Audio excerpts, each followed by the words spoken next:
خان صاحب یہ بتائیے گا کہ ماضی قریب میں جہانگیر ترین اور علیم خان صاحب کا جہاز بڑا مشہور تھا، وہ سواریاں بھر بھر کے لاتا تھا اور وہ پی ٹی آئی میں سواریاں جو ہیں وہ شامل ہوتی تھی. ایک تو بتائیے گا کہ وہ جہاز اس وقت کہاں پہ ہے، اور دوسرا بتائیے گا کہ کہتے ہیں دوستوں پہ مشکل وقت آئے تو ساتھ کھڑے ہوتے ہیں. جہانگیر ترین آپ کے دوست ہیں اور اگر ان پہ مشکل وقت ہے تو آپ ساتھ کھڑے ہیں ان کے؟ جی، پہلی بات تو یہ کہ جہانگیر صاحب کا جہاز جہانگیر صاحب کے پاس ہے، میرا جہاز میرے پاس ہے. تو اگر آپ نے چیک کرنے ہو تو دونوں جہاز جا کے چیک کر لیجیے گا.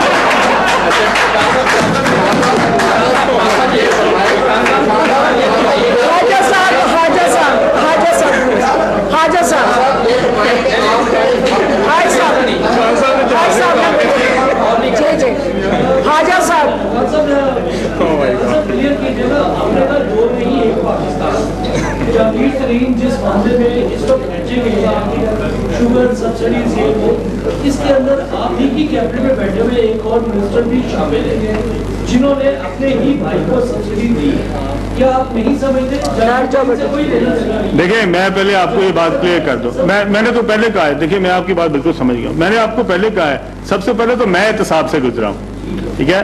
میں سینئر وزیر تھا، میں نیب گیا، نیب نے مجھے پکڑ لیا، میں 100 دن جو ہے وہ جیل میں رہا. میں نے کسی دن نہیں کہا کہ یہ کیا ہو رہا ہے، یہ نہیں ہونا چاہیے، مجھے کیوں نکالا، مجھے کیوں نہیں نکالا. یہ میرے خیال میں اگر یہ صرف جہانگیر ترین صاحب کا معاملہ نہیں ہے، یہ سب کا معاملہ ہے. وہ 21 کی 21 بلیں جو ہیں، اگر انہوں نے پروفٹ ٹیکنگ کی ہے اور اس طریقے سے کی ہے جو لیگلی جائز نہیں تھی، یا ذخیرہ اندوزی کی ہے، یا اس کے اندر کوئی ایسے حربے استعمال کیے ہیں جو کہ قانوناً ان کو نہیں کرنے چاہیے تھے، تو پھر میرے خیال میں احتساب سب کے لیے ہونا چاہیے. وہ وزیر ہمارے اندر بیٹھے ہوں یا نہ بیٹھے ہوں، یہ انصاف تو میں نے آپ کو اسی لیے کہا کہ ترازو سب کے لیے برابر ہونا چاہیے اور ہوگا. اور اگر آپ کو کسی جگہ لگا کہ یہ جو احتساب ہے یہ کسی شخص کے لیے نرم ہو رہا ہے تو بالکل آپ کا رائٹ ہے کہ آپ اس کی نشاندہی کریں اور انشاءاللہ تعالی ہم اس کے اوپر جواب دیں گے. ابھی آپ نے بتایا کہ جہانگیر ترین کی پاکستان تحریک انصاف کے لیے بڑی جدوجہد ہے، ماضی میں ان کو تحریک انصاف کی ضرورت تھی. اب یہ بتا دیجیے کہ اب بھی جہانگیر ترین کی ضرورت ہے پاکستان تحریک انصاف کو یا عمران خان کو؟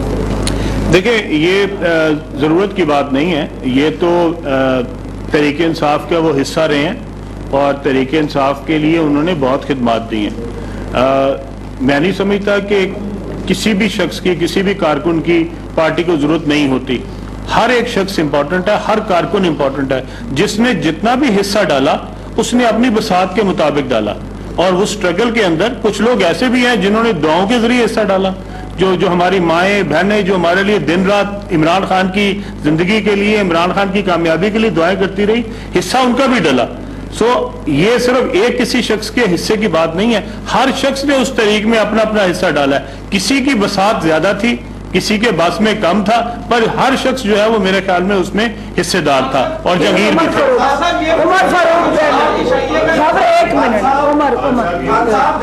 ایک منٹ نا ادھر آ جاؤ، ادھر پاس.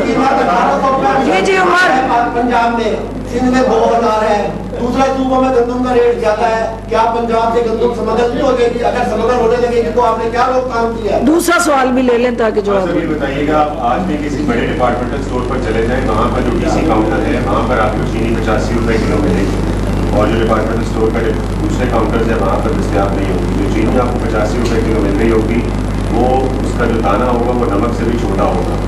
اور ڈی سی کاؤنٹر باقی جہاں پر چکن ہے، گوشت ہے، وہاں پر ہڈی کے ساتھ کہیں کہیں آپ کو گوشت بھی نظر آ جائے گا. تو ضلع انتظامیہ جس نے انفورسمنٹ کرانی ہے تمام اشیاء کو نوش کی، وہاں پر ان کاؤنٹرز پر اور ڈپارٹمنٹل اسٹورز کے مذاق اڑا ہوتا ہے ریٹ آف دا گورنمنٹ. جی، آپ نے بہت اچھی بات کی ہے اور میرے خیال میں بڑی اچھی نشاندہی ہے. اور اگر ہم اس کے لیے ہم نے ہر ضلع کے لیول پہ اس کی کمیٹی بنائی ہے جس کو ہمارے ایک صوبائی وزیر ہیڈ کریں گے، اور اس میں ایک سیکٹری جو ہے گورنمنٹ آف پنجاب کے وہ بھی ان کے ساتھ ہوں گے. اور یہ پورے رمضان کے دوران ہم اس بات کی نہ صرف کوشش کریں گے بلکہ اس کو یقینی بنائیں گے کہ جو معیار ہے اس کے اوپر بھی کوئی کمپرومائز نہ ہو. صرف قیمت نہیں ہوگی بلکہ معیار بھی ہوگا، اور دونوں چیزوں کا خیال رکھا جائے گا. اور آپ نے جس بات کی نشاندہی کی یہ بڑی امپورٹنٹ بات ہے، اور انشاءاللہ تعالی ہم اس کے اوپر پہرا دیں گے. جہاں تک آپ نے گندم کی بات کی تو بھائی ہم نے 1800 روپے رکھی ہے، لیکن ہم 1800 پہ خرید رہے ہیں. कुछ लोगों ने 2000 रखी है पर वो 2000 पे खरीद नहीं रहे, तो मेरी उनसे गुजारिश है कि खुदारा उसको 2000 पे खरीदें ताकि अवाम को तो कम से कम उसका कोई फायदा हो। और अगर उन्होंने कोई मखसूस तबके के लिए रखा है 2000 और मखसूस लोगों से खरीदनी है तो मेरे ख्याल में ये कोई अच्छी बात नहीं है। इसके ऊपर अवाम को भी थोड़ा सा ख्याल करना चाहिए, कराची के अवाम को, सिंध के अवाम को भी अपनी हुकूमत से पूछना चाहिए कि अगर पंजाब में 860 रुपए का आटा मिल सकता है तो कराची में क्यों नहीं मिल सकता, और ये अब मेरे ख्याल में अवाम उनसे पूछेंगे। चलो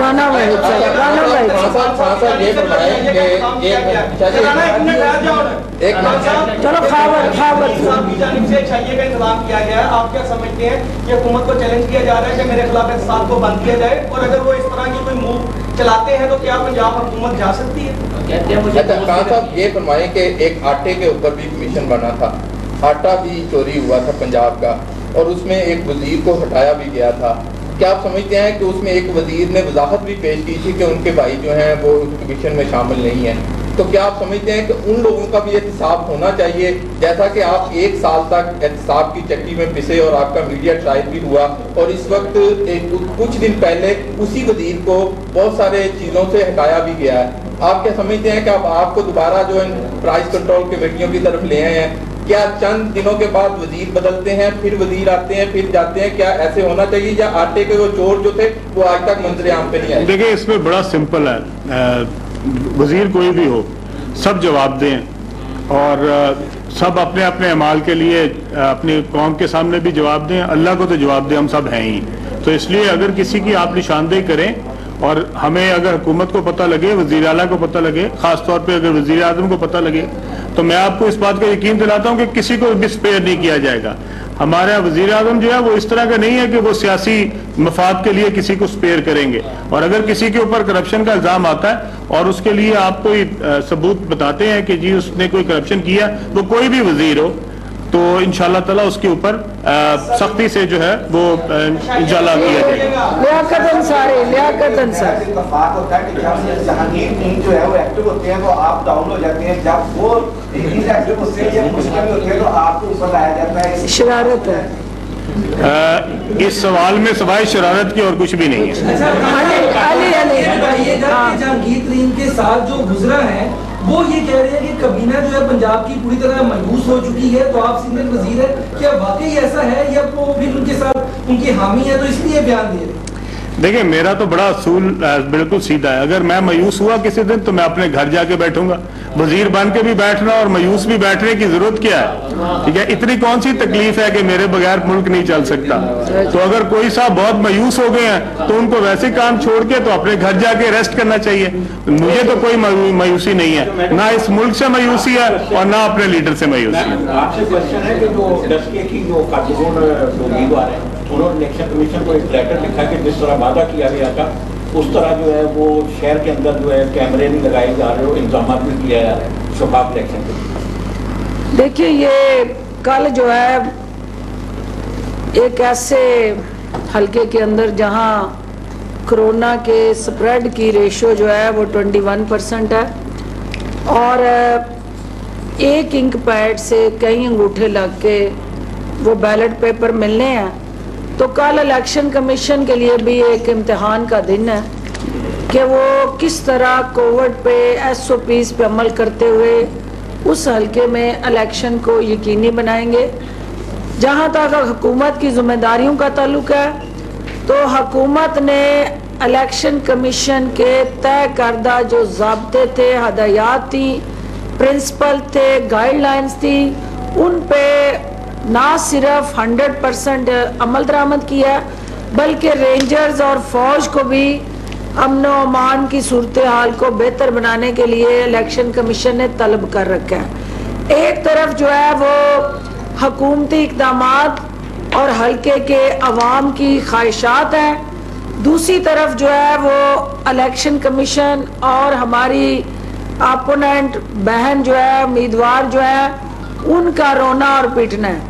तो इन सारी चीज़ों के दरमियान हम तो हैं वन ऑफ दी सबॉर्डिनेट, एक हुकूमत का जो फ़र्ज़ होता है सहूलतकारी करना, हुकूमत पंजाब हर तरह की सहूलतकारी करने जा रही है, लेकिन अब लोगों को पकड़ पकड़ के नून लीग के लिए मोहरे लगवा के उस बैलेट बॉक्स में वोट डलवाना ये हमारी जिम्मेदारी नहीं है।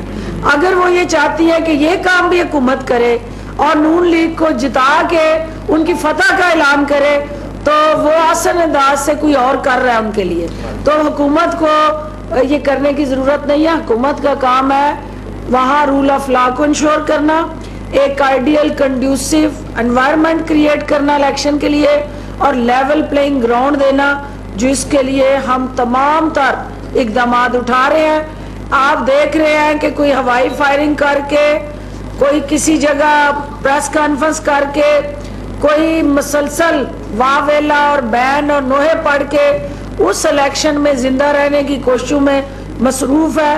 हम ये समझते हैं कि डस्के की अवाम ने कल ये फैसला करना है कि एक तरफ जो है वो उनका कैंडिडेट जिसको वो जिताएंगे वो फेडरल कैबिनेट का हिस्सा बनेगा, 1 अरब से जायद का पैकेज जो है वो उस हल्के की अवाम की तरक्की के लिए लेके आएगा, और दूसरी तरफ जो है वो मनशियात फरोश, गुंडागर्दी और कब्जा ग्रुप की रवायती सियासत है जो उस हल्के के अंदर जो है वो खसूसी तौर पे कई दहाइयों से जानशीनी और गद्दी नशीनी की जो सियासत थी वो चल रही थी। कल वोटर ने या उस पर ठप्पा लगाना है या एक नए पाकिस्तान की बुनियाद रखनी है, ये फैसला उन्होंने कल खुद करना है वोट की पर्ची से।